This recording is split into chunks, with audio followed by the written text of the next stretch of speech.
dosa finansial terhadap pasangan.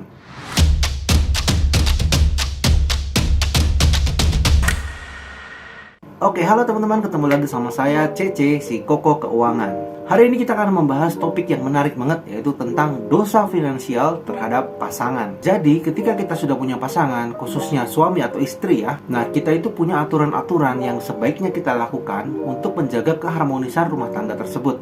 Ini kaitannya dengan finansial atau dengan keuangan ya. Jadi yang sering terjadi, banyak DM yang masuk ke Instagram Koko Keuangan, mereka cerita bahwa suaminya atau istrinya itu belanja nggak ngomong-ngomong, atau ngasih utang nggak ngasih tahu juga ke pasangannya gitu. Jadinya akhirnya ribut.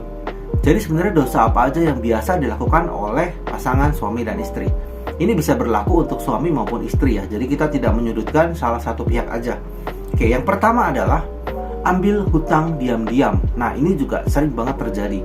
Apalagi zaman sekarang, masa-masa pinjol, masa-masa banyaknya kebutuhan, juga susahnya putaran ekonomi yang bikin penghasilan berkurang, atau mungkin badai PHK gitu ya. Banyak orang butuh duit. Nah, ketika butuh duit, salah satu solusinya bagi mereka adalah mencari pinjaman. Nah, yang jadi masalah, mereka pinjam itu nggak ngomong-ngomong sama pasangannya. Jadi tahu-tahu ada tagihan, misalnya udah nggak bisa bayar gitu ya.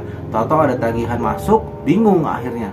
Loh, kok suami saya tahu-tahu punya hutang sekian? Loh, kok istri saya tahu-tahu punya hutang sekian? Saya nggak tahu apa-apa, tahu-tahu ikutan ditagih, suruh bayar gitu kan. Nah, itu hal-hal seperti itulah yang sering terjadi. Nah, jadi sebaiknya ketika kita udah punya pasangan, ya kita ngobrol dulu sama pasangan kita. Wah, kita ada masalah keuangan ini nih, kita butuh ini. Kira-kira bagaimana? Apakah solusinya kita harus ambil pinjaman yang dimana nanti kita bayarnya bersama, atau siapa yang bertanggung jawab dengan pinjaman ini? Jadi nggak ada yang ditutup-tutupi gitu. Nah, ini sebetulnya kan dari aspek keterbukaan komunikasi ya antara suami sama istri yang kaitannya sama pengambilan hutang keuangan. Karena ini penting, karena kalau nggak dibicarakan bareng-bareng, biasanya nanti di belakang-belakang akan ribut karena masalah siapa yang bayar hutang gitu. Nah, yang kedua, kalau tadi ngutang diem-diem, sekarang ngutangin diem-diem. Jadi ngasih pinjaman ke teman, ke saudara, ke orang tua secara diam-diam tanpa izin atau sepengetahuan dari pasangannya. Nah, biasanya dalam rumah tangga itu kan uang bersama. Jadi suami dan istri bareng-bareng ngumpulin duit lalu dikumpulin untuk keperluan bersama ya, untuk keperluan rumah tangga, untuk keperluan atau untuk tujuan keuangan bersama gitu. Nah, terus kalau salah satunya minjemin uang bersama tersebut untuk orang lain atau pihak luar yang tanpa sepengetahuan pasangan, tentu pada akhirnya bikin keributan. Nah, itu juga penting untuk dibicarakan. Kalau misalnya ada temennya, misalnya oke lah, katakanlah teman suaminya gitu ya, teman SMA suaminya kesulitan keuangan lalu minta bantuan kita. Nah, sebaiknya kita ngobrol dulu sama istri atau sama suaminya. Kira-kira, wah, mereka kesulitan keuangan karena mereka dulu pernah bantu kita begini. Kira-kira bagaimana? Apakah kita sebaiknya bantu? Ataukah kita mau kasih uang berapa sebisanya kita? Ataukah memang kita sebaiknya tolak aja? Nah, itu yang sebaiknya dibicarakan sama pasangan supaya nggak jadi salah paham. Karena kalau kita nggak bilang-bilang sama pasangan bahwa kita mau minjemin ke si A sekian gitu ya, tahu-tahu tabungannya berkurang atau ada resi transfer ke pihak luar yang kita nggak tahu itu siapa, kan akan timbul kecurigaan. Nah, yang nanti adanya curiga, pikirannya sudah nggak enak, dikiranya misalnya kayak selingkuh atau segala macamnya. Nah, itu kan bikin rumah tangga juga jadi nggak baik ya kondisinya. Nah, jadi ada baiknya kalau mau minjemin, sekalipun minjemin orang tua, sebaiknya ya ngomong, komunikasikan sama pasangan bahwa ini kita mau bantu mama, mau bantu papa gitu ya. Nominalnya kira-kira mampunya seberapa ya, karena mereka kepengen begini atau pengen renovasi rumah dan segala macam. Intinya komunikasikan biar sama-sama tahu. Jadinya nggak ada salah paham di kemudian hari. Yang berikutnya adalah kalau kita membantu keluarga atau teman, ya kalau tadi ngutangin, sekarang membantu artinya ngasih duit secara sukarela, itu juga tanpa izin pasangan atau tanpa sepengetahuan pasangan.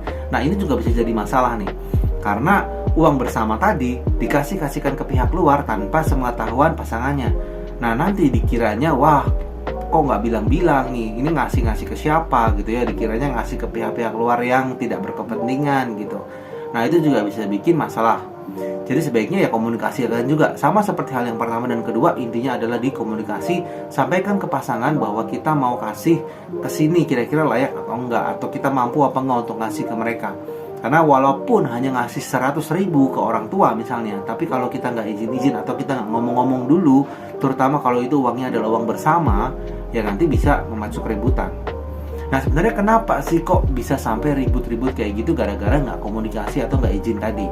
Nah sebenarnya masalahnya apa? Karena dengan kita nggak izin ke pasangan atau kita nggak cerita ke pasangan, pasangan itu merasa pertama tidak dibutuhkan. Nggak dibutuhkan gimana maksudnya? Ya karena sudah nggak dibutuhkan lagi untuk bahan pertimbangan atau komunikasi. Nggak ada tanya-tanya sebaiknya gimana ya, ngasih atau enggak, sebaiknya kita bantu apa enggak. Itu kan kayak semacam konsultasi dulu gitu ya sama pasangan.